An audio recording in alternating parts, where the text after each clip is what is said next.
bienvenida. Bienvenida que sea así, bienvenido que podamos tener a la víctima dentro del proceso. Y hoy lo que vamos a charlar más que nada es de las diferentes miradas, pensando en cómo aplicar esta ley que tenemos. Así que bueno, vamos a dar paso a los disertantes. Gustavo, Rumier, vos vas a presentar, así que te doy la palabra con todo gusto. Bien, buenas tardes. Desde Quilmes le damos la bienvenida a todos los participantes. Vamos a escuchar entonces en la primera exposición a mi amiga, la abogada y fiscal de juicio del Departamento Judicial de La Plata. También es docente en la Universidad Católica de La Plata y de la UADE, la doctora Victoria Huergo. Estás con el micrófono apagado, Vicky. Estás con el micrófono apagado, Vicky. Cancelar, ¿ahí me escuchan? Sí, sí. Sí. Bueno, buenísimo. Bueno, buenas tardes a todos. Tengo el placer y el honor de compartir esta tarde con ustedes y con estos prestigiosos colegas y amigos que me van a acompañar. Quiero agradecer especialmente a la red de jueces de la que formo parte y la que me siento muy orgullosa por la invitación. Hoy vamos a conversar en torno a la reciente ley 15.232, con la aspiración de que entre todos podamos comenzar a abrir un camino de buenas prácticas en torno a la participación de la víctima en el proceso penal. Muchos de los derechos que se plasman en la ley 15.232 son la revisión de otros que ya se encontraban en nuestro código, pero además incorpora nuevo, plantea un abordaje institucional impactando en la labor de la policía, del Ministerio Público y de los jueces, entre otros. También crea organismos y convoca a la participación de otros de carácter mixto, como el Colegio de Abogados de Provincia. Nosotros los fiscales, para poder implementar esta ley o llevarla a la práctica, la tenemos que integrar además con las normas que surgen de la ley 14.442, que es la ley del Ministerio Público, los artículos 49 y siguientes. También para nosotros resulta fundamental la resolución del Procurador General 213 de 20, entre otras resoluciones, pero esta es fundamental, y en el caso del Departamento Judicial de La Plata, la resolución 421 de Fiscalía General, que les voy a pedir si las pueden poner en el chat con otros documentos para que quienes quieran no desconozcan el contenido puedan mirarlo. Entonces, lo que nosotros advertimos es que existe una concurrencia de deberes en cabeza de jueces y fiscales provenientes de fuentes normativas distintas y lamentablemente ni los jueces, ni los fiscales, ni los centros de asistencia a la víctima tienen estructuras suficientes para dar respuesta a los fines que plantea esta ley. Esta ley que tiene muy buenas intenciones, pero que tiene un texto que en algunos momentos se torna oscuro y insuficiente, pero debo aclarar que todavía no surgió, no tenemos la reglamentación, así que podemos aspirar a que la reglamentación, ¿no?, nos ayude en la tarea de llevarla a la práctica. La primera dificultad que se presenta es determinar quién es la víctima. Aunque parece una obviedad, la ley menciona 3 tipos de víctimas: directas, indirectas y colectivas o difusas, pero muchas veces las víctimas son múltiples y por delitos distintos en una misma situación fáctica. Entonces se nos presentan interrogantes: ¿tiene que salir el fiscal a buscar a las víctimas para interiorizarla de sus derechos? ¿La ley se presume conocida por todos? Nosotros tenemos que abordarlas cuando se presentan a denunciar, a declarar o a hacer una presentación. ¿Qué pasa si entre las víctimas hay menores, ¿no?, y los derechos de los menores no están puestos de manifiesto? La misión de informar la puede realizar la policía. Si una víctima no es sabida y no había sido informada, los actos que se lleven a cabo en esas condiciones son nulos. En cuanto a las víctimas indirectas que establece el artículo 4b, que es de una gran amplitud, si nosotros le comunicamos a una, se da por abastecida la necesidad de todas, se va a establecer algún tipo de prelación o desplazamiento entre víctimas. Estos interrogantes y muchos otros se están generando a medida que vamos tratando de llevar a la práctica la ley, y bueno, no de todos tenemos respuesta. Lo primero que sí creo es que la policía, que es la que si realiza la primera intervención, debe ser quien asesore a la víctima, y por ello entonces resulta fundamental que se capacite a la policía, porque no es la idea de nadie que esto termine siendo simplemente la suscripción de una papeleta con un número de normas que nadie entiende y que en definitiva no se plasman en ninguna potencial mejora de la situación de la víctima, sino que realmente se pueda, en un lenguaje claro, que la víctima comprenda, darle a conocer cuál es su situación dentro del proceso. Es muy importante entre lo que tiene que conocer la víctima, y en razón de que el 90% de las causas o más no llegan a juicio, que tiene el derecho de pedir la revisión del archivo y de la desestimación.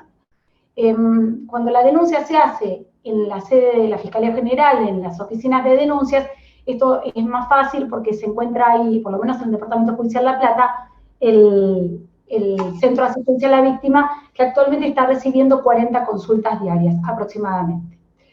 Escuchar activamente, escuchar empáticamente a la víctima resulta esencial para determinar exactamente qué es lo que la víctima quiere en el proceso, si en realidad lo que está corriendo riesgos, si lo que está buscando es una determinada documentación para destrabar alguna situación.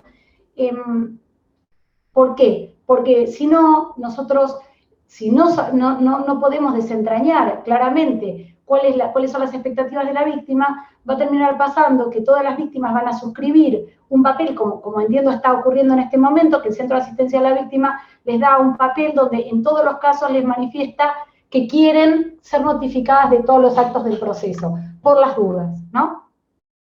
Nosotros, después voy a hablar de lo que hacemos en la Fiscalía, lo hacemos un poquito diferente. Y la idea también es que la víctima sepa cabalmente que va a ser escuchada, pero que su opinión no es vinculante, porque si no, esto puede llegar a frustraciones después con relación a las decisiones jurisdiccionales que se puedan llegar a tomar. Esta ley genera para el Ministerio Público obligaciones nuevas, pero el Ministerio Público ya venía trabajando con las víctimas. El problema práctico que yo advierto más agudo es el de las causas, digamos, como de transición. Estas causas que fueron iniciadas con anterioridad a la ley 15.232, que se encuentran ya principalmente radicadas a la espera del juicio o en la etapa de ejecución. Porque en estas causas no contamos con datos actualizados de las víctimas, y en el caso de los fiscales ni siquiera tenemos los expedientes físicos como para llevar a cabo, digamos, una pesquisa como para poder generar entrevistas. Y además, en etapa de juicio es muy común la acumulación por conexidad subjetiva. Entonces, de pronto nosotros tenemos en una causa que se acollara en una otra causa de San Martín, otra causa de Lomas de Zamora, y tenemos un universo de víctimas muy numeroso y muy diverso. También, y con afectaciones a bienes jurídicos totalmente distintos. Estadísticamente, la etapa de juicio y la etapa de ejecución son mucho más extensas, mucho más prolongadas que la etapa preliminar. Eso me lleva a concluir que también las incidencias vinculadas con la libertad de los imputados o condenados se van a dar más en estas etapas. Y además, en mi departamento judicial, es bajísimo el número de casos en que se suspende el proceso a prueba o se abrevia en la etapa de la investigación penal preparatoria. Entonces también todo lo concerniente a los juicios abreviados o a las suspensiones de juicio a prueba también queda diferido a esta etapa. Entonces la distancia temporal y la ausencia de datos actualizados generó en un primer momento fricciones entre los fiscales, los centros de asistencia a la víctima y los jueces, ¿no? Como una especie de gran bonete, a ver quién tenía la obligación de recabar los datos de las víctimas para poderlas notificar. Entonces, en un primer momento, nos llegaban intimaciones a los fiscales diciéndonos que teníamos que proporcionar los datos, que teníamos que notificarlas y hasta que teníamos que hacerles las entrevistas y girarle a los jueces las actas con la opinión de las víctimas, ¿no? Si querían abreviar, no querían abreviar. Bueno, ello motivó el dictado de la resolución 4/21 de Fiscalía General, que creo que se debe haber puesto en el chat, que determina, entre otras cosas, que no es función del Centro de Asistencia a la Víctima operar de oficina administrativa de los jueces para este tipo de tareas. Yo entiendo que uno de los avances más relevantes de esta ley es la determinación de la escucha jurisdiccional, que está establecida en los artículos 12, 13 y 14, también se menciona en el 396, en el 404, digo, de los números del Código Reformado, los otros son los números de la ley, y considero que esa escucha es indelegable, y tiene una naturaleza parecida, podríamos decirlo, a la escucha del 40 y 41 del Código Penal con relación al imputado. Es fundamental para la víctima que sea el juez quien escuche su versión, más allá de que esto no implica un corrimiento del Ministerio Público Fiscal, pero tiene que ser el juez el que escuche a la víctima, por supuesto haciéndole entender que su opinión es vinculante. Una mención aparte merece la situación de la reforma operada en materia de fuero de responsabilidad penal juvenil y medidas sobre inimputables, cese de la medida de seguridad de inimputables, del 519.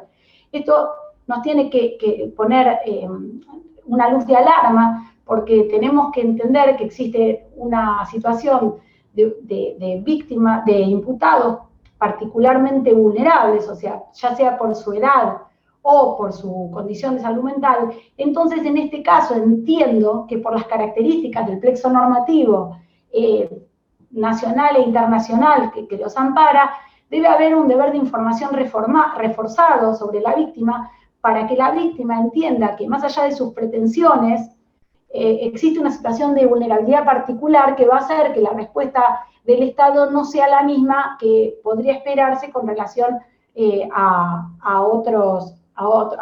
imputados o, de situaciones normales, mayores de edad y con salud mental. Recapitulando, entonces, la ley 15.232 establece como piso, a mi criterio, que los fiscales en la etapa de instrucción, cuando reciben una denuncia o reciben una declaración testimonial, si otra autoridad, por ejemplo la policía, no realizó previamente esta tarea de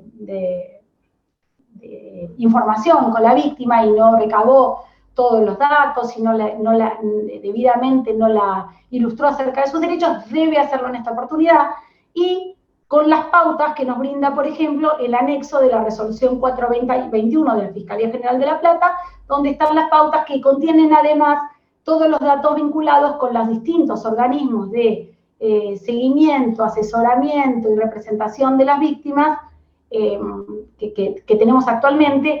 El convenio entre el Colegio de Abogados y el Ministerio de Justicia para el abogado de la víctima todavía no se terminó de cerrar, están en discusiones, así que supongo yo que esto en no mucho tiempo también va a ser otra información relevante. En las causas iniciadas con anterioridad a la ley, cuando tomamos contacto nosotros con la víctima, sea por una audiencia o porque se apersona en la fiscalía, ahí debemos informarla exhaustivamente. Máxime, porque en el Departamento Judicial de La Plata, los fiscales de instrucción y de juicio estamos divididos ediliciamente, somos personas distintas, entonces para la víctima es importante también conocer quién va a ser su nuevo interlocutor en el seguimiento de su trámite. Para cerrar, yo quiero contarles un poco lo que dispuse yo en el ámbito de mi fiscalía, que coincide con lo que también dispusieron otros colegas. Por lo menos lo estamos llevando a cabo ahora por la merma de juicios orales que tenemos, que nos genera un espacio para poder llevarlo a cabo, que ya supera, digamos, el piso que yo les conté.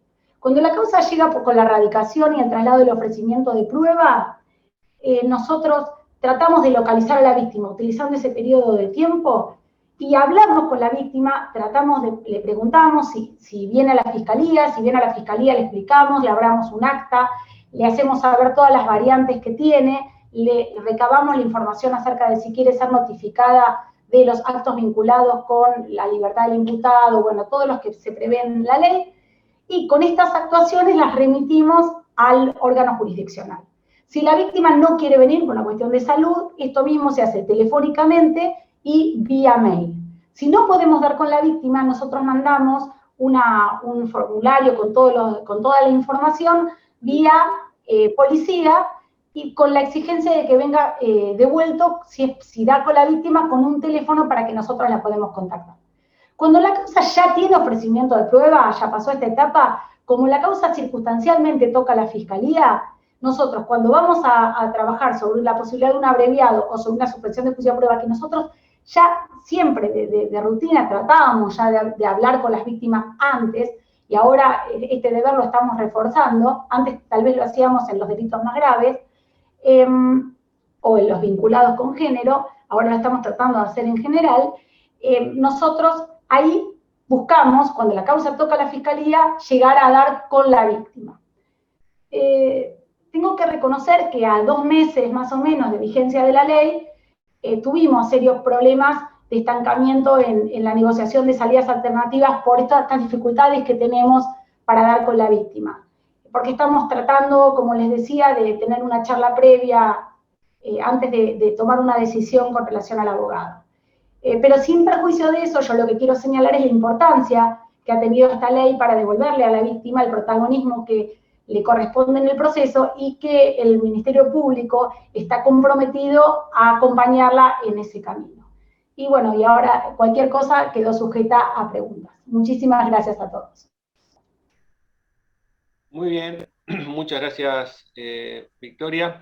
Tengo que agradecer la presencia de Roberto Almeida, que es del Consejo de Víctimas de la Provincia de Buenos Aires. También, para organizar un poquito el tema de las preguntas, les voy a pedir que, por favor, a medida que los expositores vayan dando sus temas y les generen dudas, que las vuelquen directamente en el chat, y entonces al final, ¿sí?, de todas las exposiciones, entonces los integrantes responderán las inquietudes que tengan. Bueno, seguidamente entonces la defensora departamental de Mar del Plata, la doctora Cecilia Boeri. Adelante, Cecilia. ¿Qué tal? Bueno, muy buenas tardes. Agradezco a la red de jueces que me hayan dado esta oportunidad de dialogar sobre este tema tan preocupante y a la vez tan interesante, que es ver de qué manera se le da el lugar que le corresponde en el proceso a las víctimas. Coincido con Victoria en que realmente cuando lo piensa hoy yo que tengo muchísimos años trabajando en la justicia y en la defensa pública, me pregunto a veces, o sea, de qué manera, cómo pudimos durante tantos años ignorar directamente a la víctima y directamente, o sea, sin notificarle ni siquiera la sentencia de los juicios, o sea, llamarla nada más que para prestar algún testimonio en el debate, algo así, pero en general sin ningún tipo de, o sea, totalmente de costado. Tuvo que ocurrir, digamos, tuvieron que manifestarse las víctimas, lamentablemente, con una demanda punitiva, yo recuerdo, desde la época del caso Bloomberg y desde otras épocas más recientes, y lamento que esta ley, a mi modo de ver, ha sido tal vez una respuesta a esa demanda punitiva. Y me parece, y lamento siempre desde el punto de vista de la defensa pública, que esa etapa que iniciamos en la justicia restaurativa, en el tema de las salidas alternativas al juicio, la mediación, la conciliación, el perdón del ofendido, las modificaciones que hubo en el Código Penal, etcétera, etcétera, todo eso parece haber quedado en este momento de costado, porque esta ley está redactada para darle una intervención a la víctima por sobre todas las cosas en los actos que significan la liberación del imputado, la absolución del imputado, el sobreseimiento del imputado, o sea, como si la víctima solamente buscara la punición. Y yo creo que digamos, esa demanda, en principio, de las víctimas tiene que ver con una falta de información que hemos tenido para con ella durante años, o sea, años y años de desinformación respecto a lo que es el proceso, a lo que hacemos, a cuáles son los intereses de la sociedad, o sea, si realmente a la sociedad le interesa tener el número espantoso de detenidos que tenemos, y qué otras salidas hay.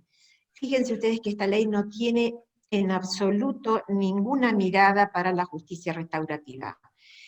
Entonces, me fijo que descansa todo, además, en un primer acto inicial de información a la víctima que imagino que tiene que ser apabullante. Todos los que vamos a exponer hoy, y supongo que muchas de las personas que están escuchando habrán leído previamente la ley de víctimas y se habrán encontrado con 1000 contradicciones, con cosas que no terminaban de entender. Imagínense ustedes esa carga de información que este primer funcionario, por mejores intenciones que tenga de asesoramiento, le va a dar a la víctima en el momento en el que formula la denuncia, que obviamente está conmocionada, no está anímicamente en condiciones de tomar decisiones, porque no es solamente informarle todo ese cúmulo de derechos, sino que es pedirle que tome decisiones, pedirle que decida en ese momento si quiere ser notificada, si quiere intervenir, si quiere ser oída, porque cuando vamos analizando las distintas intervenciones que tiene la víctima, reconocidas por esta ley, algunas de ellas, muchas de ellas ya reconocidas por el Código de Procedimiento, vamos a ver que son de muy distinta naturaleza. Algunas parecen ser voluntarias, como por ejemplo las que tienen que ver con la notificación de las medidas de coerción, de las que se conocen en el artículo 14 con relación al 12 y al 13, y a la etapa de ejecución penal. En general, todo lo que tiene que ver con medidas cautelares, con cese de medidas cautelares, o con salidas transitorias, libertades condicionales, etcétera, etcétera. Imaginen ustedes pedir en ese primer acto a la víctima que tome una decisión respecto a esos temas, cuando no conoce el procedimiento penal, cuando todavía estamos lejísimos de la etapa de ejecución. Yo creo que de alguna manera estas cosas se tienen que solucionar, o por lo menos reorientar en la etapa de la reglamentación. Me parece que sobre cada una, disculpen, me voy a levantar a descolgar este teléfono, sobre cada una de las cosas, en cada una de las etapas a la víctima se la tiene que asesorar respecto al significado de cada instituto. Por ejemplo, se la convoca a la audiencia de la suspensión del juicio a prueba y se le pide su opinión. Tiene que estar informada y asesorada respecto a qué significa la suspensión del juicio a prueba, cuáles son los derechos que tiene o no, si va a ser oída, pero en definitiva su decisión no es vinculante. Lo mismo con el juicio abreviado, lo mismo con todas las medidas cautelares, con las medidas de protección. Yo creo que no se ha, mire, o sea, voy a decir algo, no se ha pensado realmente, no se han puesto en el lugar de la víctima al organizar esta ley de esta manera. El abogado de la víctima, sabemos que las negociaciones, o por lo que yo estuve averiguando, con el colegio de abogados están bastante frenadas, o sea, hay problemas porque ya anteriormente no se pagaron los honorarios o hubo demoras con el pago de honorarios cuando intervenían como particulares damnificados, y entonces ahora esta situación está empantanada. Porque si partiéramos de un abogado de la víctima, que la va a asesorar, tomándose el tiempo que corresponde, recibiendo o permitiendo que haga su catarsis, y orientándola de la forma en la que hay que orientar a alguien que es un neófito en el proceso penal. Yo, por lo que he visto en las instrucciones de algunos departamentos judiciales, particularmente en el de Mar del Plata, con un formulario donde al final se le pide esa manifestación de voluntad a la víctima respecto a lo que, si quiere o no quiere ser notificada de esas medidas dispuestas en los artículos 12 y 13 respecto al cese de las medidas de coerción, y creo que, no sé, acá decía Victoria que normalmente ponen que sí por las dudas. Bueno, me parece que eso hay que estudiarlo. Hay que ver de qué manera se puede hacer, si la víctima puede decir, tomarse un tiempo para poder tomar una decisión, y por lo menos hacerlo asesorado, no por la policía. O sea, y en esto, diciendo respetuosamente con Victoria, yo creo que no se puede capacitar a la persona de la policía que recibe la denuncia para dar un asesoramiento a la víctima respecto a esto. Es muy complejo. Yo no le veo una salida clara ahí. Y desde el punto de vista de la defensa, estamos realmente atormentados, porque con todos los problemas que tenemos, respecto a las dificultades que también tienen los jueces, con todo lo que signifique las alternativas a la privación de libertad, las libertades, las excarcelaciones, y si encima están demoradas o obstaculizadas por el tema de buscar la notificación de la víctima, que va a venir pobre sin saber exactamente qué es lo que tiene que hacer o dejar de hacer, la verdad es que nos sentimos en inferioridad. O sea, creo que o sea, no puedo decir que la igualdad de armas se encuentre afectada por esta ley de víctimas. Yo creo que la igualdad de armas ya se afectó anteriormente con la víctima querellante, pero ese sería otro tema, el querellante autónomo.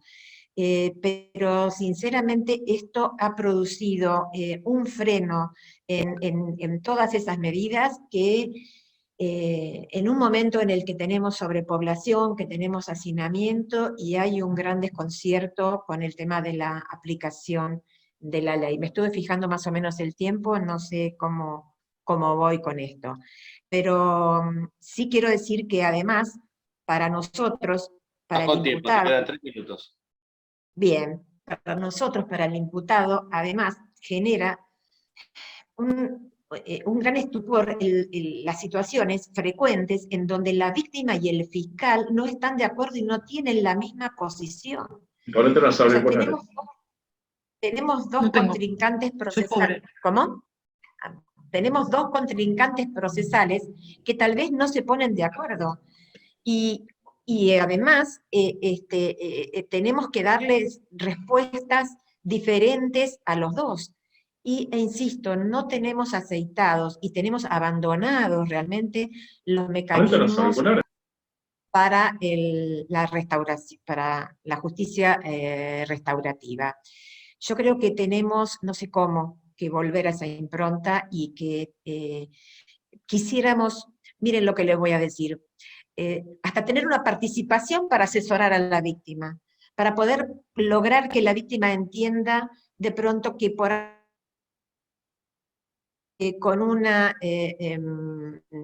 algún tipo, o sea, que le puede ser beneficioso, por ejemplo, el pedido de perdón del imputado, o intentar una conciliación, o llegar a tener, no sé, algún otro tipo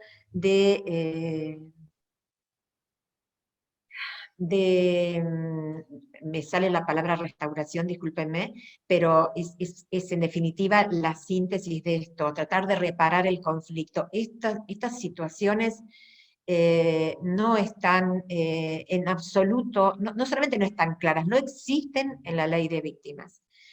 Por eso yo creo que tendríamos que intentar que en la reglamentación se lograra que ese tan importante acto inicial de información y de asesoramiento se mantenga durante todo el proceso. No puede ser que haya una decisión allí y nada más, y que en cada paso haya una instancia de asesoramiento, y que yo creo que sin el abogado de la víctima no le hacemos ningún favor a ella, y nosotros, desde la defensa en juicio, queremos que la víctima tenga un abogado. La verdad que eso es lo que queremos. Bueno, a disposición de ustedes para las preguntas, y después veremos si hay algún otro comentario respecto de esto. Muy bien, muchas gracias, Cecilia.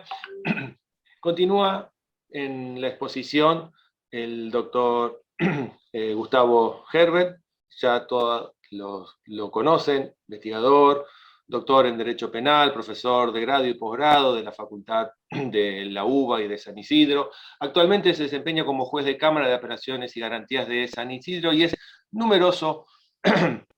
es autor de numerosas, obras de Derecho Procesal Penal. Los dejo entonces con Gustavo.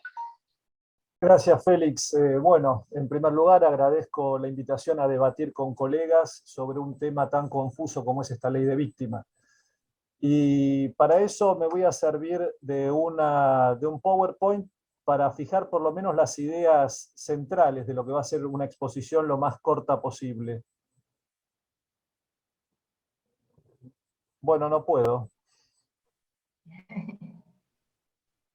Por favor, Pedro, ¿habilitás la presentación a Gustavo? Me había dicho que sí, Pedro, me engañó. Sí, está habilitado. A ver, ahí va. Bien, vamos a ver si lo puedo ampliar. Ahí está. Bien. De la declamación a la praxis, le pongo yo el título. Me parece ilustrativo sobre el tema que voy a hablar. La primera cuestión es, ¿era necesaria una ley de víctimas? Bueno, no sé si era necesario, porque había muchos artículos que hacían referencia a la víctima y le daban, la ingresaban al trámite del proceso penal. Así que no sé si es necesario, hubiera sido necesaria una ley de víctimas. Lo que sí estoy seguro que esta no es la ley de víctima que necesitamos. ¿Hay un problema? Sí, hay un problema. Hay un problema porque hay una gran conflictividad intrabarrial, y en lo intrabarrial hace que las amenazas, las lesiones, los femicidios, violencia de género, bandas territoriales, generen en las víctimas de estos tipos de delitos mucho temor. ¿Por qué? Porque está cercano su victimario. Entonces hay un problema social que hay que atacar. ¿Qué tenemos? Un montón de víctimas que están con temor. ¿Y cuál es la respuesta del sistema penal? Bueno, es un 90% de casos que son archivados. Esto, que en principio sería una razón de impunidad, también es una razón de temor para las víctimas, y es algo que hay que de alguna manera modificar. No quiere decir que en otros sistemas no ocurra algo parecido, quizás en el nuestro ocurre más, pero no es posible tramitar todos los conflictos penales, pero sí a lo mejor atenderlos mejor, atenderlos de una manera un poco más desarrollada. De acá son estadísticas que tomé en 2016, creo yo, y lo que tenemos acá es que el 90% de los casos son archivados, hay criterios de oportunidad o conciliación en el 3,35%, y solo el 5% llegan a la jurisdicción, ¿sí? En realidad menos, el 4%. ¿Qué es lo que pasa con esto?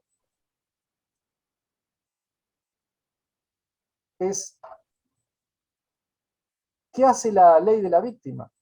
La ley de la víctima fuerza la intervención o le da una intervención fuerte a la víctima, pero en el 5% de los casos. El 90% de los casos que son administrados por el Ministerio Público no ingresa la reforma. La reforma se ha hecho especialmente en los procesos penales donde ya están jurisdiccionalizados, es decir, que se presentó el caso ante la jurisdicción y ahí hay una cantidad de audiencias para la víctima. Para mí eso representa un error estratégico. Se equivocan en donde se apunta. Hay una focalización en el proceso cuando tiene que ser antes del proceso, cuando la víctima realmente está desamparada porque denuncia y archiva en su caso. La segunda cuestión es un error conceptual. Las leyes no modifican los hechos, sino se cambian las instituciones. Sino las instituciones necesariamente para adaptarlas a su estructura tergiversan la ley. Y eso es lo que va a ocurrir necesariamente si nosotros no producimos cambios o si no adaptamos la ley a nuestras capacidades. La otra regla que tengo yo para las reformas es: las garantías solo operan si se cuenta con la infraestructura institucional adecuada. Las garantías no operan en el aire. La declamación de una garantía no se transforma en realidad porque yo la ponga en una ley. La garantía necesita una infraestructura institucional que la respalde. Y esta ley no contiene respaldo institucional para que las garantías se hagan operativas. Hace declamación de derechos que es insuficiente. A lo mejor es necesario, pero si no se ingresa al cambio de estructuras, es insuficiente. Hay sí dos cambios de estructura interesantes en la ley. Uno, el abogado de la víctima. Esperemos que se construya esta institución, muy importante porque le va a dar dinámica y le va a dar respaldo a las víctimas que se quieren empoderar en sus procesos. Y el otro es un concepto muy amplio de víctima, en donde hay víctimas directas, víctimas indirectas, víctimas difusas, víctimas por intereses colectivos o asociaciones que representan a víctimas. Todo este aparato de ONGs, asociaciones o colectividades hace que muchas instituciones especializadas puedan ingresar a la investigación. Esto es infraestructura de la garantía. Lo demás es declamatorio. Entonces tenemos que ver de qué manera reforzamos a estas instituciones, abogado de la víctima y las víctimas difusas colectivas o las asociaciones, para que puedan respaldar en la práctica cómo funcionan estas garantías. Si no, tenemos una declamación. Más de lo mismo no es mejor. Más de lo mismo es mejor, me puse acá, perdón. Más de lo mismo no es mejor. Hacer decenas de audiencias donde se pone a la víctima reclamándole a la jurisdicción, una jurisdicción que no investiga el hecho, ni los dichos que puede proponer la víctima como cuestiones a ser investigadas, sino que solamente la puede escuchar, no va a ser más eficaz las decisiones jurisdiccionales. Es mucho mejor hacer menos audiencias, pero más profundas. Es decir, que la víctima venga asesorada, como reclamó la doctora Boeri en varias oportunidades. Si la víctima no tiene asesoramiento, lo que puede expresar es su dolor. Y nosotros con eso, lo único que tenemos es una nota de angustia de la víctima, pero no tenemos los mecanismos para proteger a la víctima, ni podemos realizar investigaciones en la jurisdicción. La jurisdicción viene para resolver el conflicto, no le va a dar una solución a la víctima. Le tiene que traer la víctima asesorada los elementos necesarios como para decidir, no solo con la angustia. Entonces dijimos, la ley opera sustancialmente en el 5% de los casos, o por lo menos la masa de los artículos de esta ley opera en el 5% de los casos. Esa sistemática se dirige a los jueces, ya lo dijimos, que solo pueden oír a la víctima, no más que eso.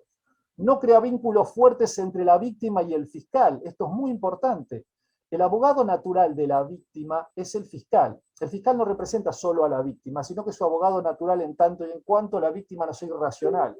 Si hay un conflicto porque la víctima es irracional, entonces el abogado fiscal puede decir, yo no lo represento a usted, represento a la sociedad. Y entonces se aparta de la víctima. Y para eso está el abogado de la víctima, ¿sí? Ante el conflicto entre fiscalía y víctima.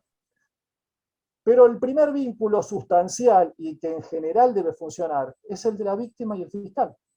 Esto no se hace con una ley procesal.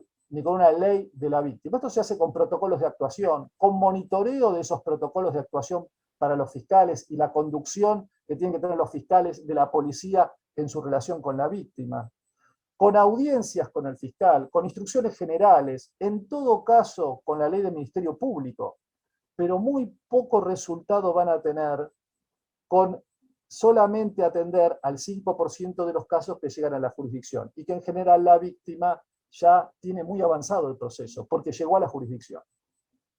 No empodera a la víctima tampoco, frente al Estado.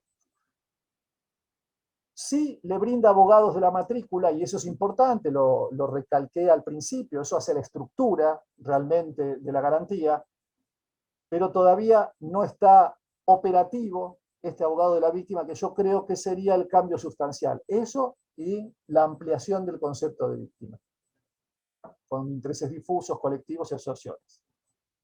Bien, ¿cómo interpreto yo, en tono o a la luz de un sistema acusatorio, esta ley? En primer lugar, tengo que fijar objetivos, empoderar a la víctima y proteger a la víctima en el proceso. ¿Cuáles son los instrumentos que me da la ley interpretados desde una perspectiva acusatoria? Lo primero es informar a la víctima en el primer contacto. Y para esto es muy importante los protocolos que se realicen para comunicarle sus derechos a instituciones y las instituciones actuantes para sus derechos. Centro de asesoramiento de la víctima, etcétera, etcétera.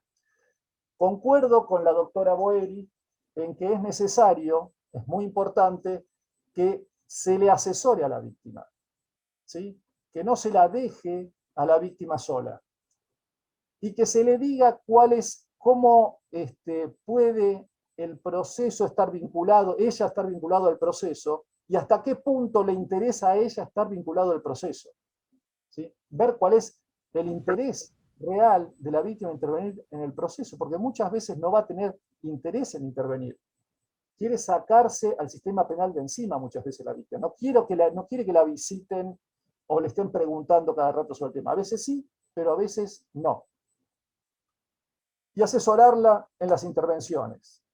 Si no, pierde calidad la intervención de la víctima. Esto quiere decir decodificar el discurso de la víctima. La víctima nos trae información mezclada con dolor, temores y un montón de notas de color que a lo mejor no son operativas para decidir. Y nosotros lo que necesitamos es que la víctima, que esa información que tiene la víctima y ese temor que tiene la víctima se transforme en medidas estatales, probatorias o de protección.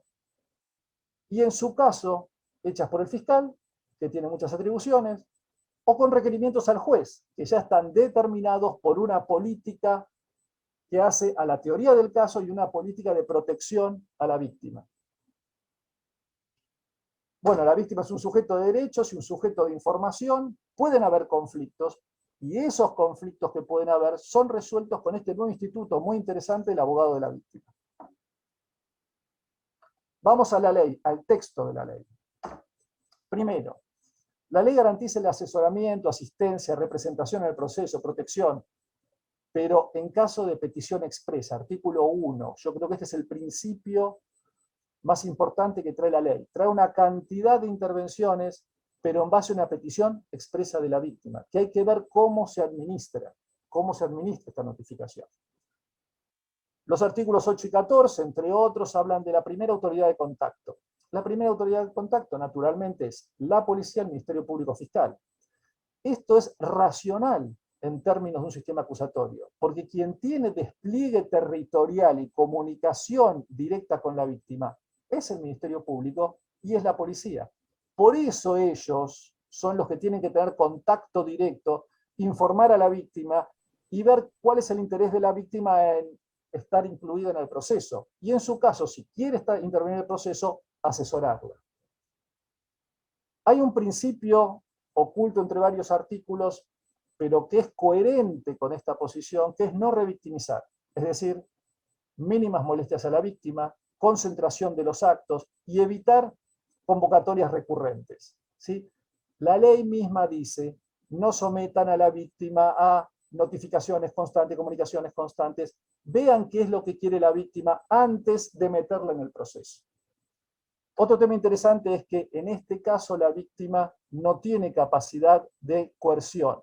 La coerción es dada por el fiscal. La víctima puede solicitar coerción, pero la solicita al fiscal. No la puede pedir directamente al juez.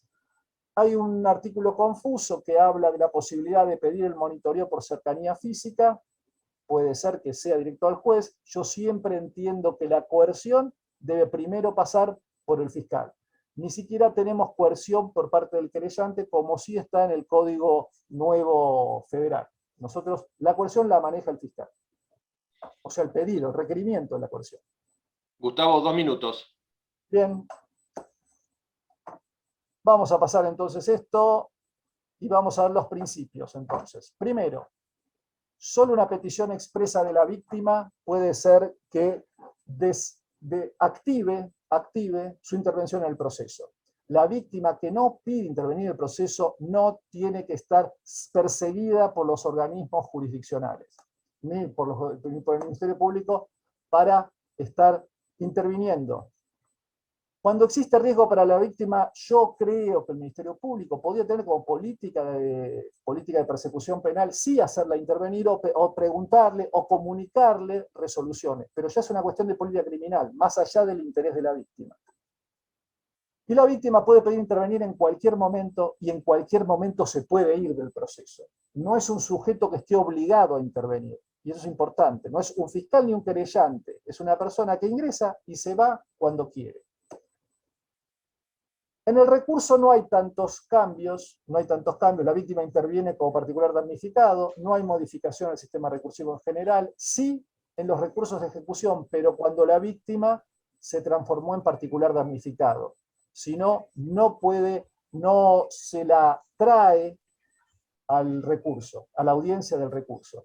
Esto no quita que el fiscal pueda hacer ejercer el derecho a ser oído de la víctima y traiga a una audiencia, en una audiencia del recurso, a la víctima para que exprese ella misma algún tipo de cuestión que le interese que sea escuchada directamente por la víctima ante la Cámara.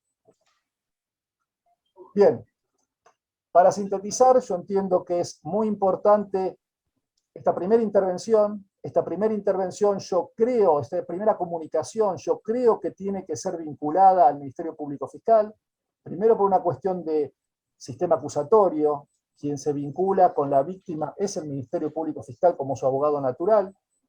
En segundo lugar, tiene el despliegue territorial a partir de la policía y a partir de la descentralización del ministerio como para ejercer mejor esta función. Y además me parece que a la víctima la tiene que asesorar quien esté representando sus intereses. No es útil, y me parece hasta puede dañar el debido proceso, que la víctima se comunique directamente con la jurisdicción. Supónganse que yo tengo una audiencia con la víctima, la quiero hacer rápido, entonces me comunico con la víctima viene a una audiencia que yo hago y me dice un montón de cosas. Si yo como juez tomo en cuenta lo que me dice la víctima, sin que tenga posibilidad el defensor de responder a sus afirmaciones, y lo tomo en cuenta para una medida de coerción, ¿no estoy lesionando el derecho de defensa de la víctima? Es decir, yo para escuchar a la víctima, si voy a tomar en cuenta realmente, si lo tomo en serio esta audiencia, voy a tomar en cuenta lo que me dice la víctima, entonces tendría que estar el defensor. Y si está el defensor y está la víctima, tendría que estar el fiscal, porque ¿quién va a defender a la víctima? El fiscal. O sea que si nosotros vamos a escuchar a la víctima y no queremos una lesión al debido proceso porque vamos a tomar en cuenta lo que nos dice la víctima, hay que hacer un pequeño contradictorio. Y eso es un costo alto, Por tanto, es muy importante que cuando se le pregunte a la víctima, se le pregunte, ¿usted qué interés tiene real en intervenir en el proceso? Bueno, nada más. Gracias por el tiempo dado. Muchas gracias, Gustavo. Bien. El turno a Juan Sebastián Galarreta, abogado, docente de la Universidad Nacional de Mar del Plata. ex fiscal de la provincia de Tierra del Fuego, ex defensor oficial de la provincia de Buenos Aires, actual juez de ejecución penal de la provincia de Buenos Aires. También es autor de numerosos trabajos presentados sobre derecho procesal penal y de ejecución penal. Con ustedes, entonces, Juan Galarreta.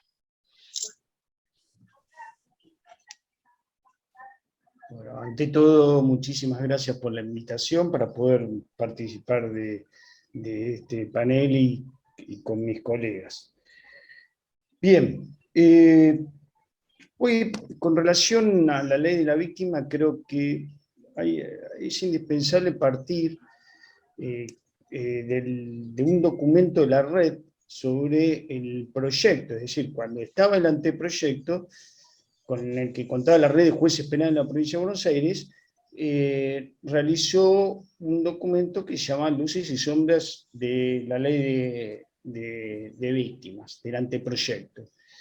Y creo que, aún con la sanción de la ley, es importante rescatar este documento, porque precisamente, tal como lo refirió Gustavo, tiene muchos elementos críticos en relación al proceso. Y voy a marcar uno, y específicamente respecto de la función que es en la que me desenvuelvo, que es en la última etapa del proceso, que es la de ejecución penal.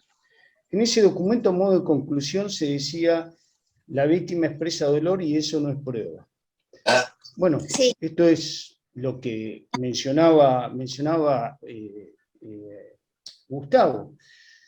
¿Por qué? Porque precisamente la intervención del juez tiene que ver con la valoración de elementos de pruebas que nos conducen, conforme los marcos legales, tanto constitucionales como los referidos a los institutos propios de la ejecución, a una decisión en base a las exigencias del legislador. Si ello es así, fíjense que el artículo 3º, modificado por el artículo 41 de la Ley de la Víctima, establece que el juez deberá valorar lo que haya manifestado en el momento de dictar la resolución la víctima. Bien, si esto se refiriera a la víctima como órgano de prueba, es decir, que puede transmitir información que esclarezca al magistrado respecto a la decisión a tomar, esto sería en su condición de víctima, a quien podríamos hacer comparecer inclusive coactivamente, estaría acertado. Pero indudablemente no se refiere a eso. Y creo que, como bien marcaba el documento de la red de jueces penales, es indudable que lo que revela el anteproyecto y luego la ley de víctima sancionada es el sentido vindicativo que tenía. Es decir, la presencia de la víctima sin más.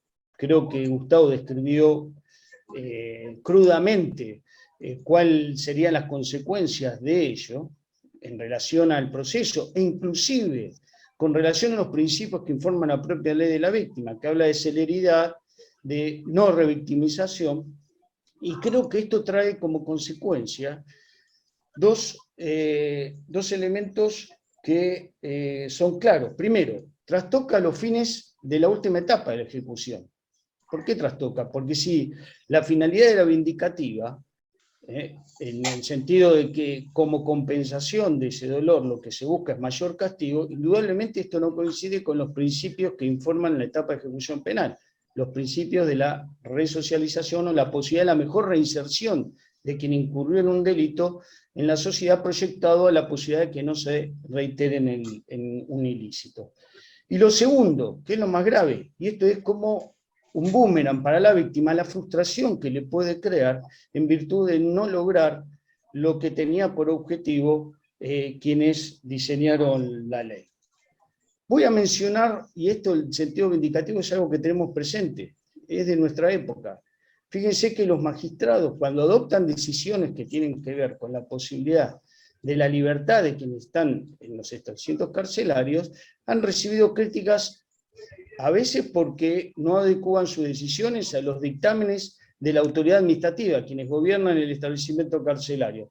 Pero otras veces, lo que se ha criticado, esto quiero aclararlo, a pesar de que estaba debidamente fundado, que es la obligación del juez, pero otras veces han sido criticados por haber adecuado sus decisiones a los dictámenes de la autoridad administrativa. Esto no significa una adecuación sin análisis y sin fundamentación, sino particularmente tener en cuenta el marco legal, las exigencias del legislador para que estos institutos resulten procedentes.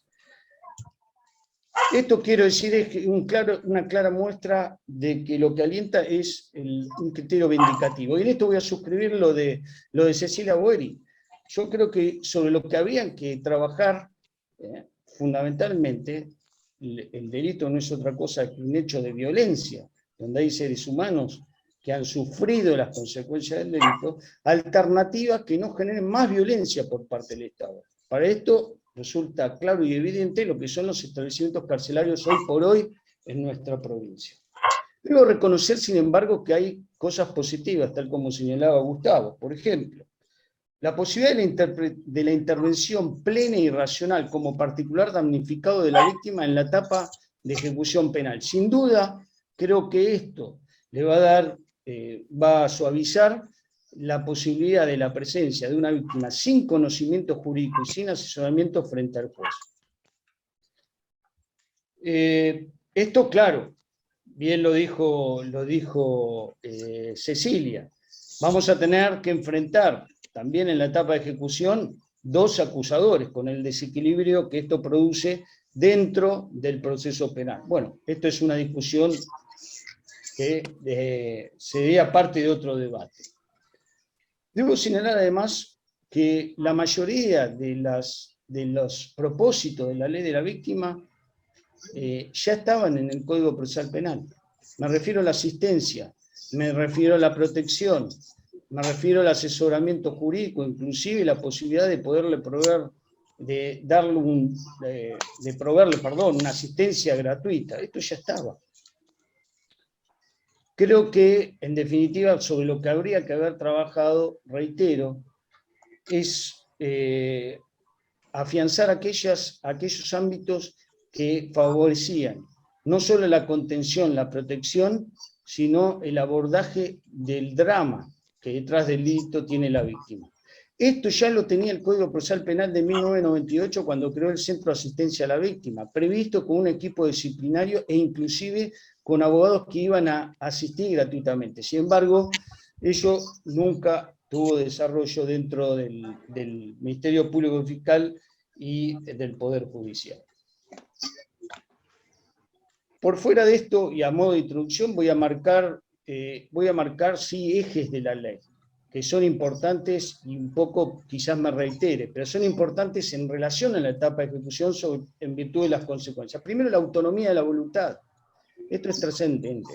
O sea, esto dependerá de que la víctima, y por eso es bueno relevar cuál es el verdadero interés a través de los mecanismos que pudiéramos establecer vía reglamentación o de los que ya existen a través del asesoramiento de un abogado, que es a voluntad de la víctima, es decir, intervenir o no intervenir en el proceso. Y segundo, lo que es importante es que los operadores, más allá de que pueda dictarse o no una reglamentación, hoy por hoy tenemos que garantizar esos derechos, o como bien dijo Cecilia, esto fue una vuelta de tuerca para poder afianzar todos y cada uno de los derechos y garantías que ya preveía el Código Procesal Penal. Y de eso somos responsables los magistrados. La ley nos ha puesto en cabeza de los magistrados, de los jueces, poder asegurar o garantizar el ejercicio de esos derechos que emergen de la ley. El derecho a la información, a expresar la opinión, esto con los bemoles y los reparos que también describió Gustavo. La protección de la víctima ante eventuales peligros, por ejemplo, la reserva de la identidad, el domicilio o la utilización de dispositivos de monitoreo. Pero quiero aclarar que, por ejemplo, en relación a la protección de la víctima y específicamente en la etapa de ejecución, esto ya se disponía, o bien por requerimiento del propio Ministerio Público Fiscal, o porque el juez de ejecución tiene facultades asignadas, más allá de lo que las partes puedan requerir, en orden a estos derechos que son los más trascendentes de la víctima ante posibles represalias de quienes fueron autores del delito. Bueno, la celeridad... Sí, perdón. la celeridad en el proceso, concentración de los actos en que interviene. Esto también es un derecho y esto tenemos que, como magistrados, asegurarlo. Por caso, y ahora me voy a referir al procedimiento en particular, las audiencias tenemos que concentrarlas. No puedo hacer una audiencia y luego la audiencia donde voy a decidir el régimen o el instituto. Tenemos que procurar, sea presencial o por vía telemática, que concentrar y molestar lo menos posible a la víctima si es que ha manifestado el interés en tomar conocimiento del proceso y intervenir. Atención de las quejas en relación, dice la ley, a la vulneración de derechos e inacción de los operadores y cuando no se cumplen correctamente las medidas de condena. Bueno, vulneración de los derechos son los derechos a los que he hecho referencia. Bueno, es garante el juez de que estos se cumplan con el control de la propia víctima. Inacción de los operadores. Bueno, acá tengo un reparo, porque se lo encarga al Ministerio Público Fiscal, lo puedo entender, la queja es ante la cabeza de los fiscales en caso de inacción. Esto de hecho existía antes. Y lo segundo es la inacción ante el operador jurídico que lo asiste técnicamente. En este caso, si el cuerpo de abogados va a pertenecer al cuerpo de abogados, debería hacer la queja ante el propio juez. Abogada. Por favor, Silvana Mancuso, ¿puede silenciar su micrófono? Gracias. Perdón. Estos son los derechos, entonces, estos son los derechos que nosotros debemos asegurar. Vuelvo a decir, no son distintos que lo que ya preveía. Informar a la víctima y escucharla eventualmente si es que requiriera intervenir en las decisiones que se adoptan en la etapa de ejecución en todos los institutos. Libertad condicional, asistida, todos los institutos están atravesados por esta posibilidad. Pero reitero, importante, la autonomía, la posibilidad que ella lo solicite. A esos efectos, ¿qué es lo que se hizo? ¿O qué es lo que deberíamos hacer? Primero, la notificación, que es también lo que describió María Victoria, las dificultades con los que debimos afrontarnos. En relación a notificación, fundamentalmente lo que tenemos que hacer es notificar, es decir, un primer despacho en las oportunidades que prevé la ley, notificando a la víctima de si es su interés seguir informada sobre el proceso penal y a su vez si quiere emitir opinión en aquellos casos, o sea, previo a la decisión que se pueda adoptar sobre el régimen. Nosotros agregamos algo más, y que era que pudiera, y esto creo que atravesó todas las exposiciones de mis colegas, que pudiera recurrir al centro de asistencia a la víctima hasta tanto se constituya el cuerpo de abogados que está previsto dentro de la ley para asistir gratuitamente y jurídicamente. Indudablemente que la presencia de la víctima frente al juez sin un asesoramiento jurídico, esto va a perjudicar o va a lentificar el proceso por todo lo que esto pueda significar y por más esfuerzo que hagamos para que la víctima pueda comprender de qué se trata la audiencia en la que interviene. Esta derivación al centro de derecho lo estamos haciendo.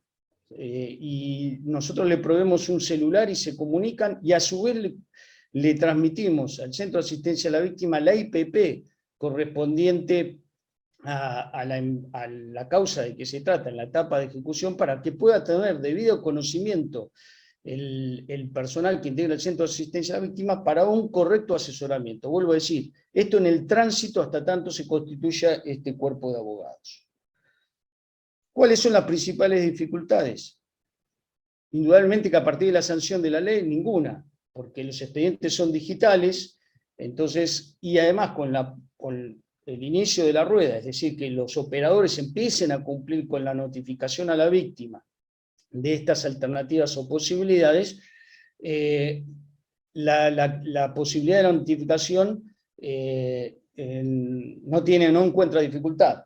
Sí, con relación a las causas anteriores en soporte papel. Bueno, en ese caso lo que se hizo fue indagar los domicilios para poder realizar la notificación, requiriéndose a los órganos de origen, certificando a través del actuario, y en base a eso realizar la notificación. Si se localiza, si se puede determinar, y esto es transitorio, se puede determinar este domicilio, entonces se realiza la notificación a través de la policía. Y si la policía, y esto con recomendación a la policía, que tenga presencia en ese domicilio en distintas oportunidades a los fines de asegurar la notificación. Ahora bien, si a pesar de haber indagado sobre el domicilio de la víctima para este tránsito, que tiene que ver con las causas viejas, no se logró la notificación, no se lo localizó, hay dos posibilidades: tener por cumplida la obligación que nos impone la ley, y continuar con el trámite sin la presencia de la víctima.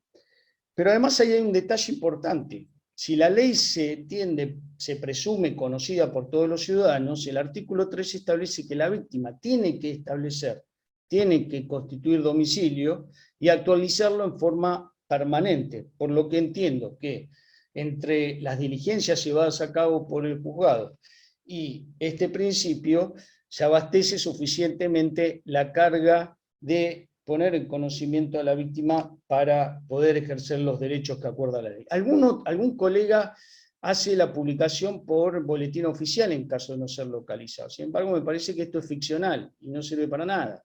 Yo creo que este debería ser el camino. Juan, el tiempo es tirano, estás en tiempo. Bueno, perfecto. No, lo último que voy a concluir son cómo desarrollar las audiencias. Y bueno, en esto lo que dije al principio, respetar el principio de, lo que valga la redundancia, el principio de concentración, celeridad y del menor perjuicio a la víctima en relación a las audiencias en la cual autoriza estar presente la ley. Con ello... Perdón, y agrego una sola cosa. Hoy por hoy las audiencias están suspendidas. Bueno, se hace por escrito y nosotros disponemos un traslado por escrito a la Fiscalía y a la víctima, si es como contáramos con el domicilio, luego a la defensa, en último término, y a posteriori se pasa a resolver. Bueno, muchas gracias. Muy bien, excelente, Juan, como siempre. Bien, nos queda el último orador. Abogado, juez de garantías de San Martín, autor también de numerosas obras de artículos de derecho penal, de derecho procesal penal, Nicolás Schiavo. Muchas gracias, Félix. Muchas gracias a todos los expositores que me precedieron en el uso de la palabra, que estuvieron muy agudos en cada una de sus apreciaciones. Gracias a Mario y a Mario Caputo y a la red de jueces penales que ha organizado esta jornada, red de la cual formo parte y que entiendo que es el motivo por la que me pusieron de expositor y no ninguno otro. Mucho para agregar no tendría a las brillantes apreciaciones que ha hecho Gustavo, porque en particular conceptualmente comparto los lineamientos de análisis analíticos que Gustavo ha desarrollado por el PowerPoint y que ha sintetizado bastante bien. Así que me voy a permitir hacer alguna clase de apreciaciones en el tiempo que tenga que complemente, si se quiere, esta visión. Yo, en primer lugar, quisiera suscribir el concepto de víctima porque me parece que es un término polisémico, es decir, no hay víctimas en el proceso, hay víctimas de hechos delictivos, no hay una víctima, no hay un interés en una víctima en particular. Creo que hay que suscribir... Nicolás, disculpame un segundito, pero hay micrófonos abiertos, les tengo que volver a pedir encarecidamente a los participantes que silencien sus micrófonos. El que figura como Roberto Almeida, por favor, hay mucho ruido de fondo de su micrófono. Le voy a pedir que se lo silencie. Muchas gracias. Perdón, adelante. Está bien. Les decía, y no es un tema menor esta cuestión polisémica de la víctima, porque en el debate o en el discurso jurídico que ha hilado el argumento de este debate, pareciera que cada uno le proporciona a la víctima alguna significación, alguna cualidad o alguna singularidad que tiene el hablante. en definitiva. Y es un poco también continuar por el camino que Mario, al iniciar estas jornadas, había señalado que era un camino incorrecto, que era la apropiación de los derechos de la víctima por parte del derecho penal. Es decir, pareciera que no solo nos hemos apropiado ahora de los derechos de las víctimas como forma punitiva de resolver los conflictos, sino también que nos hemos apropiado del discurso de la víctima, del discurso moral de la víctima, aunque no hemos subido al discurso moral de la víctima. Y esta ley, a mi modo de ver, tiene ese problema, es decir, trata a las víctimas de un solo modo, no pregunta o no cuestiona o no le da caminos a las víctimas para poder desarrollar las inquietudes que las víctimas pueden tener luego de haber vivido o de estar viviendo un problema. Pareciera ser que, como el anillo de Giges, se gira e invisibiliza todas las posibilidades que el Estado tiene de acceder o de acudir a esa víctima para solucionar o reparar sus problemas, y únicamente le deja como salida la punitiva. Es decir, la víctima no solo sufre el delito, sino que se le dice a la víctima que la única solución o el único derecho que se le va a conferir es de formar parte en la punición, una respuesta punitiva. Y este es un problema severo, porque encima, esto como de cuestión conceptual o debate conceptual de la ley, de los principios y los intereses que abrigan la ley, luego en las cuestiones que están vinculadas ya no a lo conceptual, sino a lo reglamentario, es decir, a lo normativo, o sea, no a los principios, sino a lo normativo, se le pregunta, claro está, a la víctima si quiere formar parte del proceso, y cuando la víctima dice que no, está en el desierto del desamparo. Es decir, simplemente se le pregunta a la víctima, ¿usted quiere ser escuchada en el proceso? ¿Quiere formar parte de un proceso judicial cuya única solución es punitiva a un acto que usted no quiso intervenir en la vida diaria, no quería ser víctima de un hecho delictivo, pero lo fue? Y se le pregunta si quiere formar parte y se dice que no, la ley no prevé ninguna tutela a los derechos de la víctima. Entonces, no pareciera ser una ley de víctimas, pareciera ser una ley donde el que enfoca los principios presupone que la única visión que puede tener una víctima o interés que puede tener una víctima en el ejercicio de un derecho es el interés punitivo. Se me podrá decir, bueno, es un enfoque sesgado el mío porque en definitiva no deja de ser una ley procesal, pero no lo es. En realidad, si uno lee los primeros artículos de la ley, claramente no es una ley procesal, es una ley de principios, de derechos y declamaciones de los derechos que tiene una víctima. Y esos derechos que tiene una víctima van mucho más allá de la posibilidad de intervenir en un proceso. La segunda cuestión, como dije antes, es el enfoque reglamentario que tiene la ley.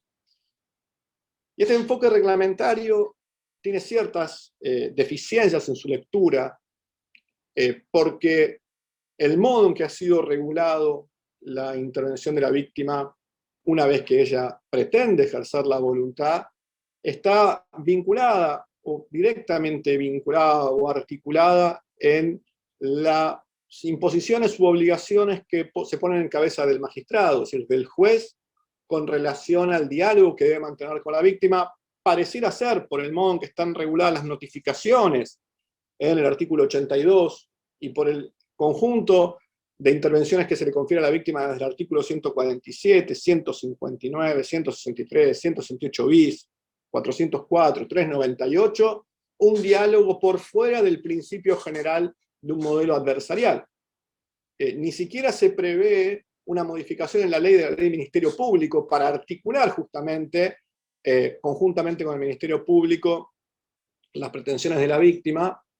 Debo decir que en la provincia de Salta ha habido algún cambio, por allí ha habido en la Defensoría, cuanto menos hay un defensor de la víctima, ha habido una escisión en la Defensoría Pública y hay un defensor de la víctima con cierta articulación dentro del marco del proceso para no romper el principio adversarial.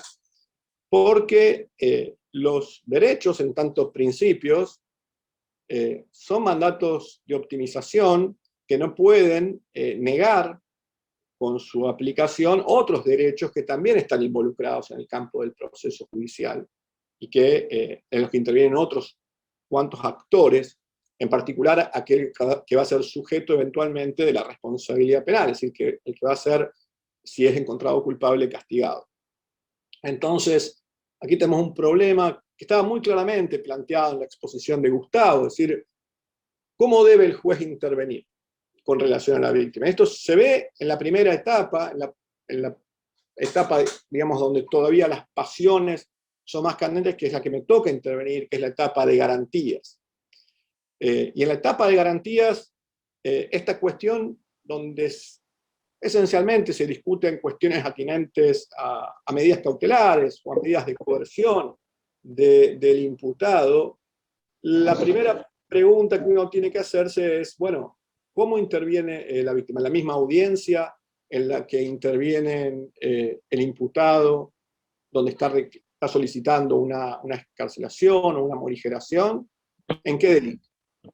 ¿En un homicidio, en un robo, en una violencia de género, por ejemplo, donde la víctima no quiere ni siquiera confrontarse con el imputado, en un abuso sexual? ¿Son los mismos casos? ¿Son las mismas víctimas? ¿Son los mismos escenarios? ¿El juez debe escuchar a la víctima por fuera de la audiencia, en otra audiencia distinta que la audiencia en la cual se va a resolver la incidencia, vulnerando de este modo el principio adversarial, introduciendo elementos o conocimientos que el juez tiene que pueden eventualmente ser pertinentes para la resolución por fuera del debate adversarial y del debido proceso legal? ¿Qué problema ocasiona esto? La falta de reglamentación. Por allí se decía que se esperaba que la ley fuera reglamentaria. Las leyes procesales son leyes reglamentarias.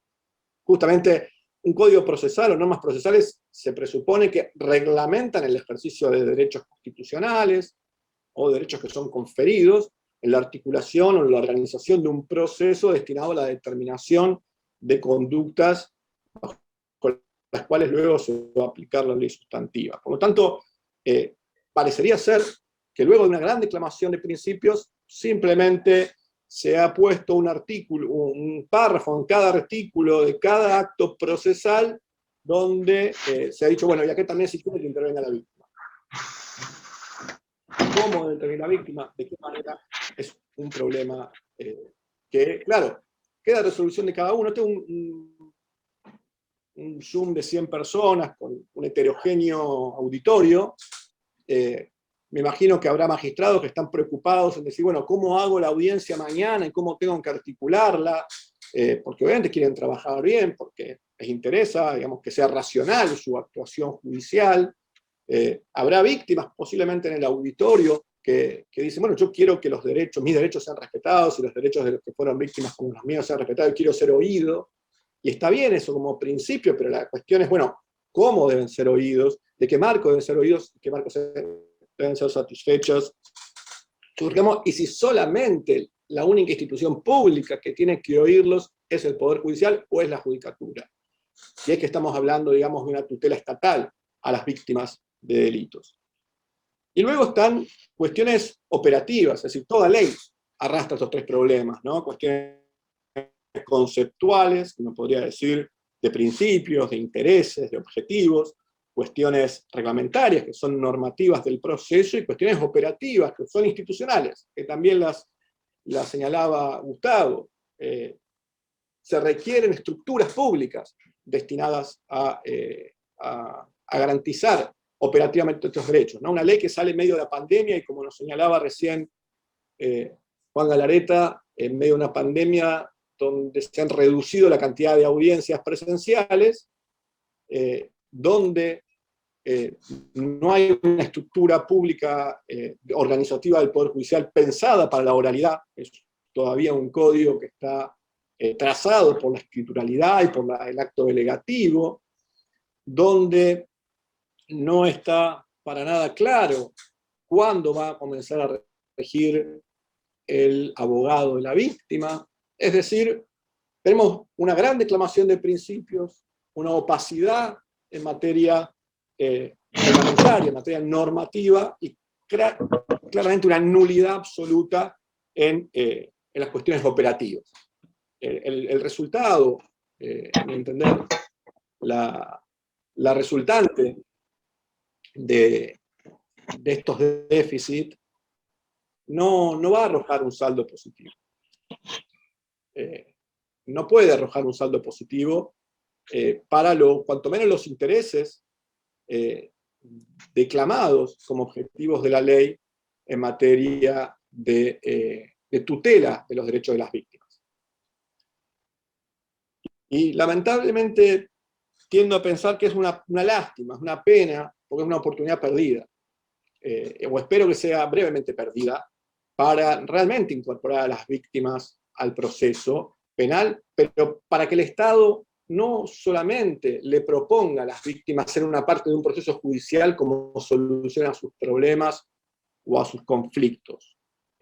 Falta mucha información respecto del abordaje de las naturalezas de las víctimas, de qué clases de víctimas son necesarias e intervenir. No es lo mismo un caso de violencia de género donde la víctima no solo es víctima de la acción del verbo típico del delito, una amenaza, una lesión, es víctima también de la violencia económica, de la violencia simbólica, de la violencia psicológica, que ni siquiera está prevista que el Poder Judicial pueda abordar.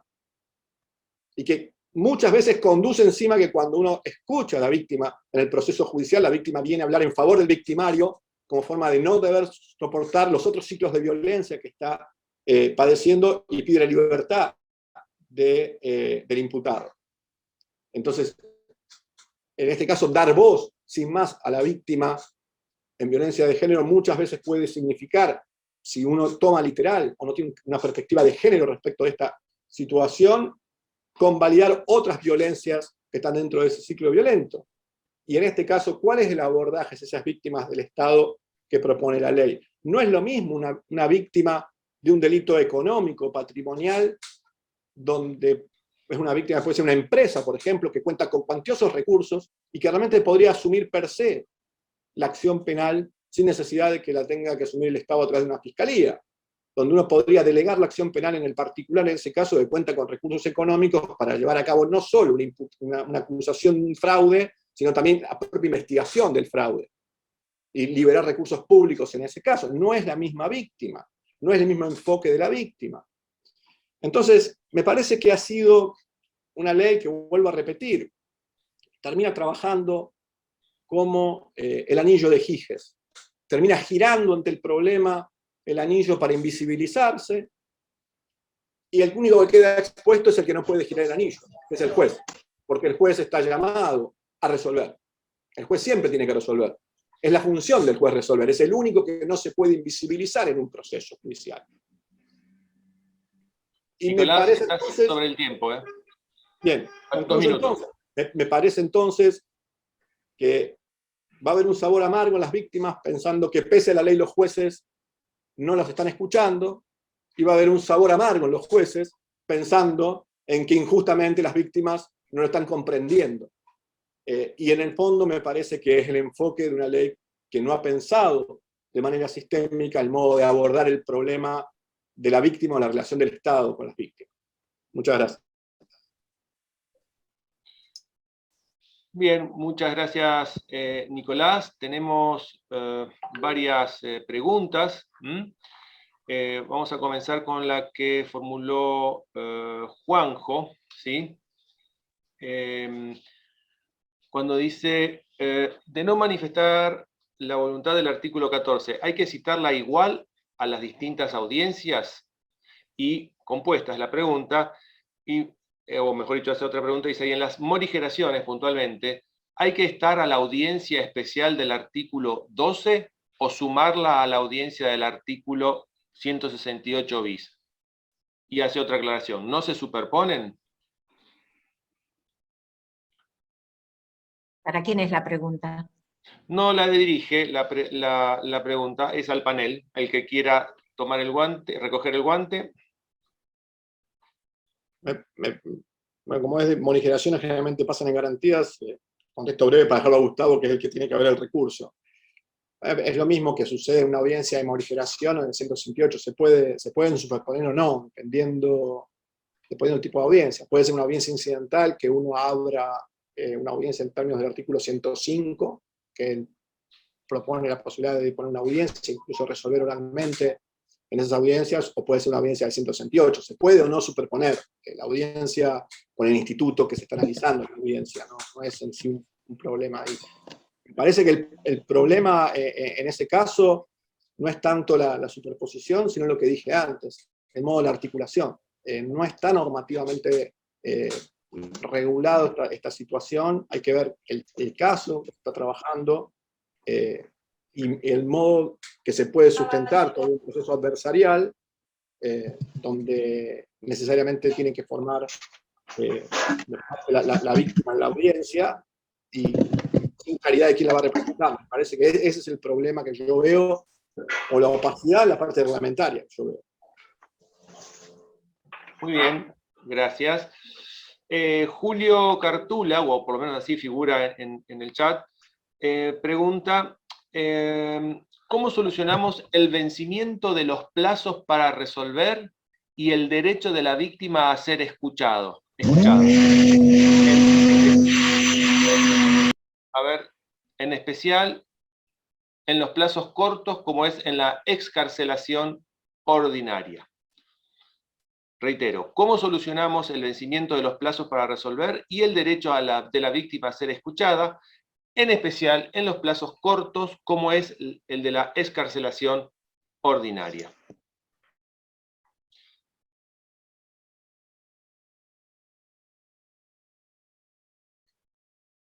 ¿Escuchan?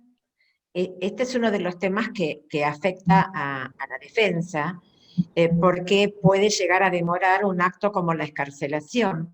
O sea, pensemos en que la ley se está aplicando, que la víctima en el primer acto dijo que quería ser notificada para concurrir. Y acá creo que es donde la reglamentación tiene que poner un método, o sea, la víctima en ese caso tendría en ese primer acto que decir cómo, dejar un teléfono, dejar un mail, etcétera, etcétera, y en ese mecanismo ser notificada para comparecer a la audiencia. Y si no comparece, estando debidamente notificada, entonces la audiencia se tiene que realizar.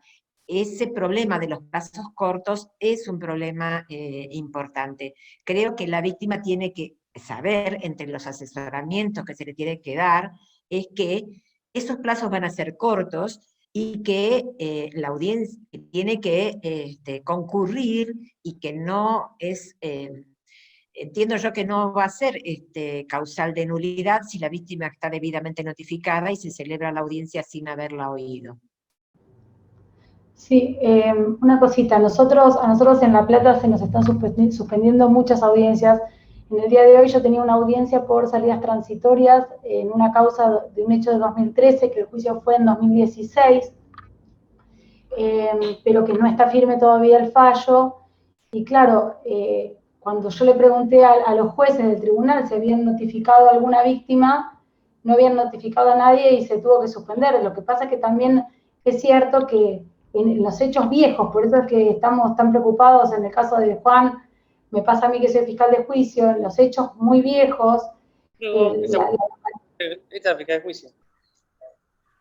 No sé si alguien dijo la localización de las víctimas, porque el tema es este: si la víctima se manifestó, constituyó un domicilio, dejó un teléfono y después no responde, no hay problema. El problema que tenemos nosotros es cuando, con este cambio normativo, la ley, si bien se presume conocida por todos, es cierto que en una situación como esta correspondería este primer anoticiamiento, así que estamos todos como perplejos. Suponemos que la reglamentación algo va a tener que traer, porque no se pueden suspender audiencias indefinidamente, y menos cuando están asociadas a cuestiones de libertad. Pero bueno, la realidad es que en La Plata muchas audiencias se están suspendiendo porque estamos perplejos, porque no sabemos qué hacer. Muy bien, muchas gracias. Mariana Sassone ha hecho varias preguntas. Entiendo que la primera ya fue contestada por el doctor Helber. Se refería fundamentalmente a que ella encontraba que en caso de que si los jueces toman en contacto con la víctima, quien puede referirle cuestiones relativas al hecho, entonces se cuestionaba precisamente sobre esta imparcialidad si no se veía comprometida. Yo entiendo que ella con lo que si alguien quiere agregar algo, pero entiendo que la respuesta ya fue dada por el doctor Herbert. Como segunda pregunta, dice, en caso de incidencias o si la se opone en un incidente y luego lo recurre o apela esa resolución, ¿tiene recurso? ¿Se da intervención al centro de asistencia a la víctima, al fiscal? ¿La alzada lo canaliza? Es lo que pregunta la doctora Sassone. Entiendo que podría ser respondida por Gustavo, ya que es nuestro camarista en el panel. De lo que entiendo, el Instituto del Recurso no está comprendida la víctima. Esto es, no es un sujeto legitimado como para recurrir, no tiene la capacidad del recurso. Si la víctima recurriera o intentara algún tipo de petición, tendría que en todo caso corrérsele vista al fiscal para ver si él está interesado en continuar con el recurso o no, o sea, interponerlo realmente si es que le dan los plazos procesales, pero la víctima no es habría que justamente en la interacción entre el Ministerio Público Fiscal y la víctima habría que aclararle esto. Si usted quiere recurrir, tiene que presentarse como particular damnificado, si no, no es sujeto procesal y no tiene independencia. Lo único que puede hacer es peticionar al Ministerio Público Fiscal que recurre esa decisión, y el Ministerio Público Fiscal es independiente para hacerlo o no, no está sometido a la opinión de la víctima. Sintéticamente, la víctima no es sujeto procesal como para recurrir.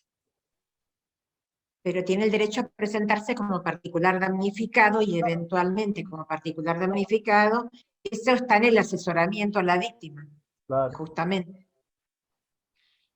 Bien, otra pregunta para el doctor Herbert. En la etapa de ejecución, Pablo Gómez pregunta, ¿cómo operaría la oposición de la víctima a que se le conceda a un condenado un instituto liberatorio? ¿Estima que con la simple oposición es suficiente o debería poder acceder a los informes criminológicos para dar una fundamentación correcta en los términos del artículo 498?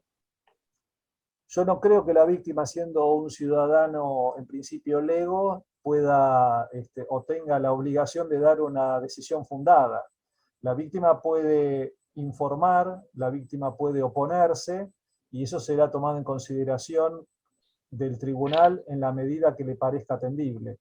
De ahí la importancia ahora, esta información que da la víctima, o esta postura de la víctima, o las circunstancias a las que haga alusión la víctima, necesitan ser escuchadas también por el defensor.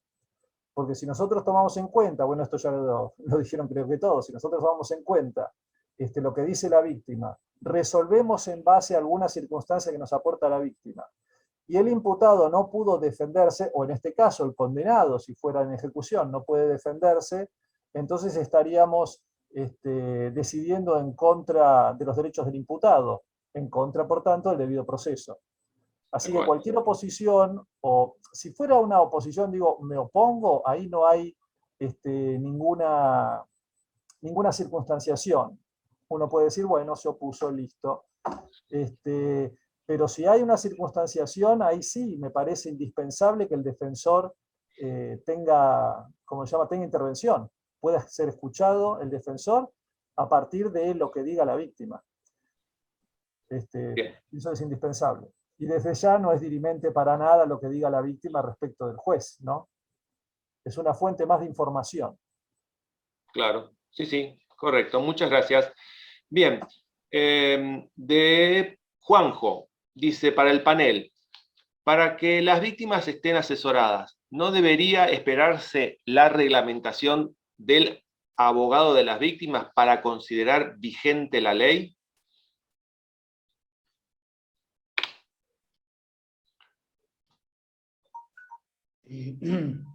Con relación, tomo la palabra, y yo con relación a eso creo que hay un órgano predispuesto al efecto.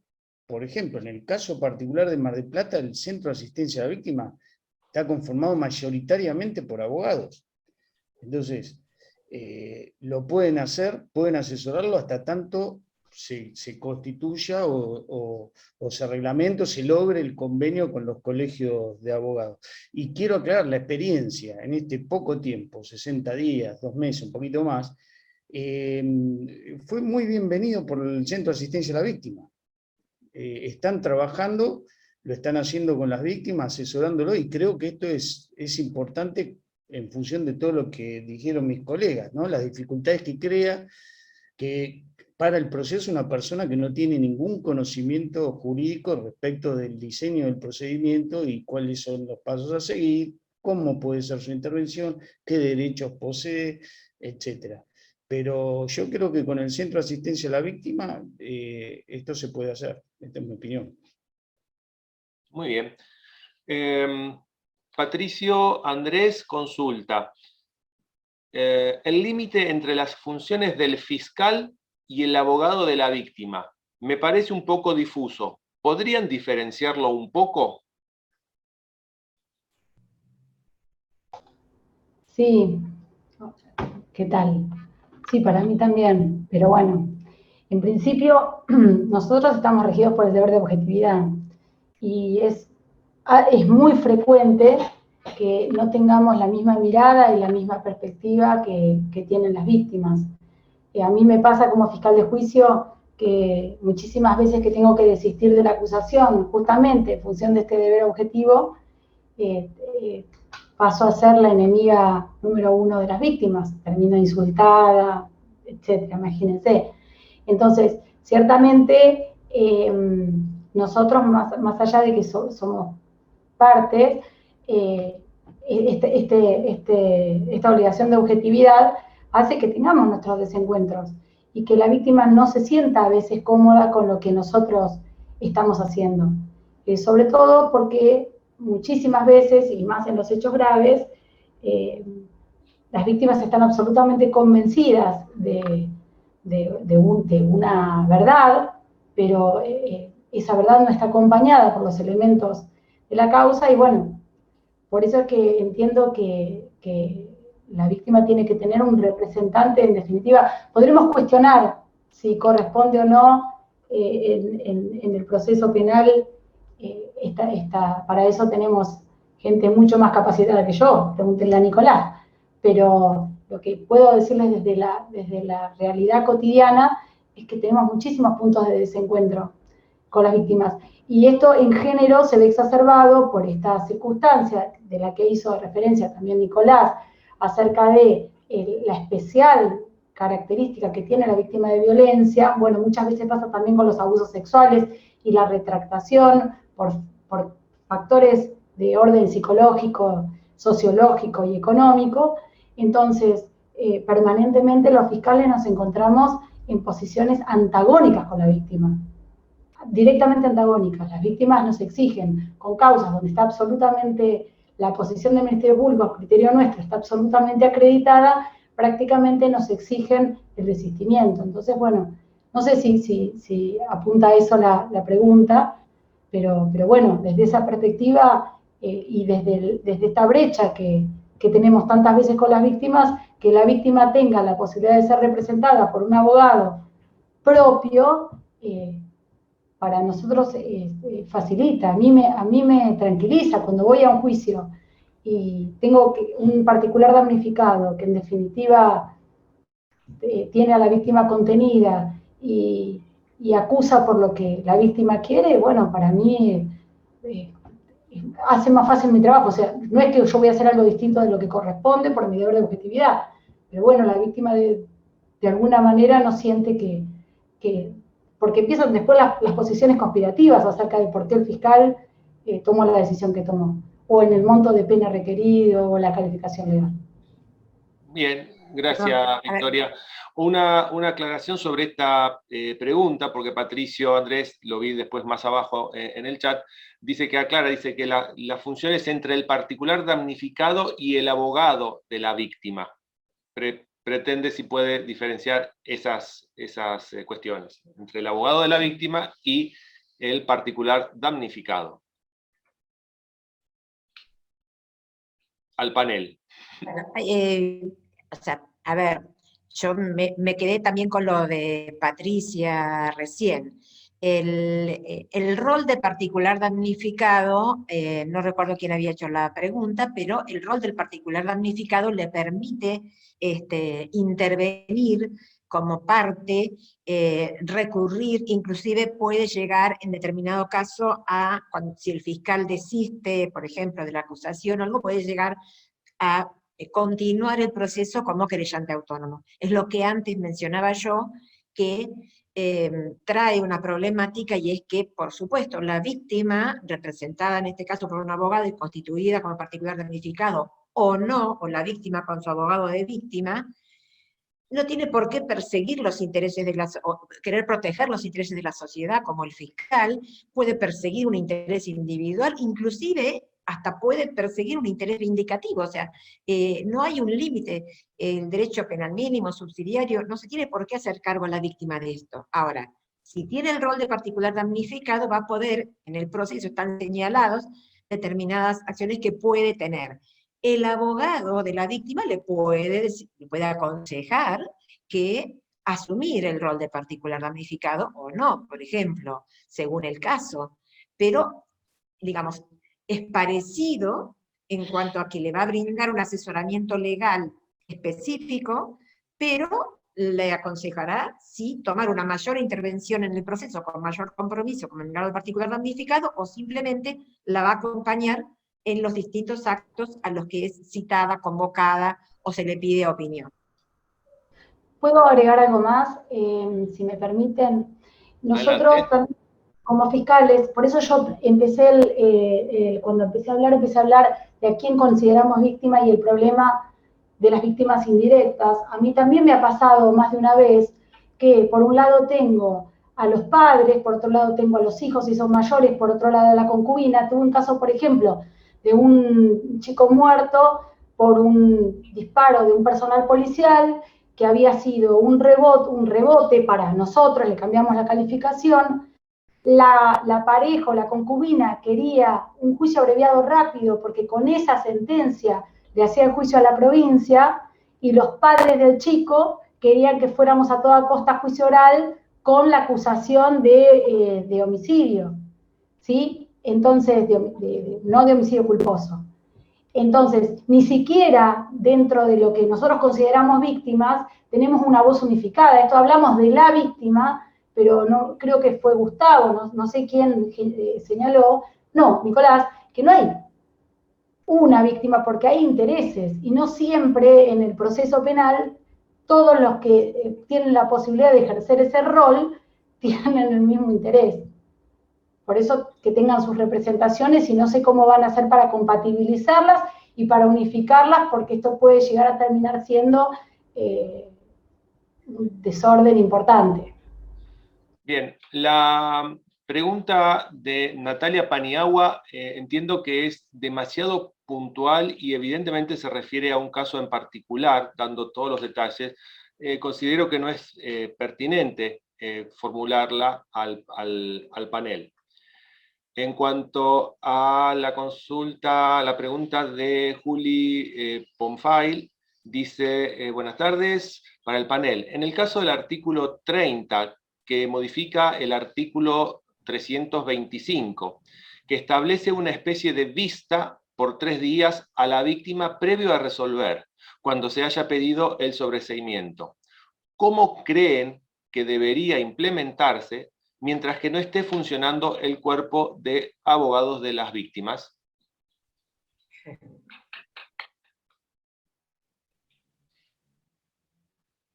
Puede ser el centro de atención a la víctima, pero realmente es uno de los defectos que señalábamos en cuanto a que es necesario que le asesore un abogado en ese caso, para poder expresarse, para poder aprovechar la oportunidad mejor, o sea, para poder conocer, o sea, el abogado le va a explicar las posibilidades que tiene, le va a explicar el alcance de la ley. Es de alguna manera parecido al tema de la defensa pública.